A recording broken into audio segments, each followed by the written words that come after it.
వివిధ చతుర్భుజాలు నిర్మించుటకు కావలసిన స్వతంత్ర కొలతల సంఖ్య అండి. చతుర్భుజం నిర్మించుటకు కావలసిన కొలతల సంఖ్య ఇప్పుడు మనం చూద్దామండి. సో ఇది కూడా చాలా ఇంపార్టెంట్ అండి. ఆల్రెడీ ఒకసారి అడిగిందండి, చాలాసార్లు అడిగింది క్వశ్చన్. చతుర్భుజం నిర్మించాలంటే ఎన్ని కొలతలు కావాలండి? 5 కొలతలు కావాలండి. అంటే చతుర్భుజంలో 4 భుజాలు సమానంగా ఉన్నాయండి. ఆ 4 భుజాలు సమానం లేని కొలతలు మరియు ఒక యాంగిల్ అన్న కావాలండి, ఒక కర్ణం అన్న కావాలి. ఒక యాంగిల్ అన్న ఒక కర్ణం అన్న అయితే ఇప్పుడు చతుర్భుజంను నిర్మించవచ్చండి. ఓకే. ట్రిపీజియం అంటే ఏంటండి?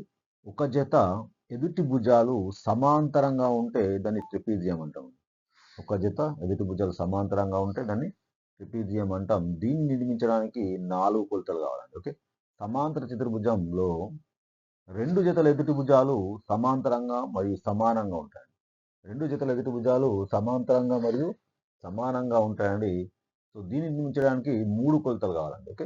దీర్ఘ చతురస్రంలో ఎదురెదురు భుజాలు సమానంగా మరియు సమాంతరంగా ఉంటాయి. కానీ ఇందులో ప్రతి యాంగిల్ ఎంత అండి? 90 డిగ్రీస్ ఉంటుంది.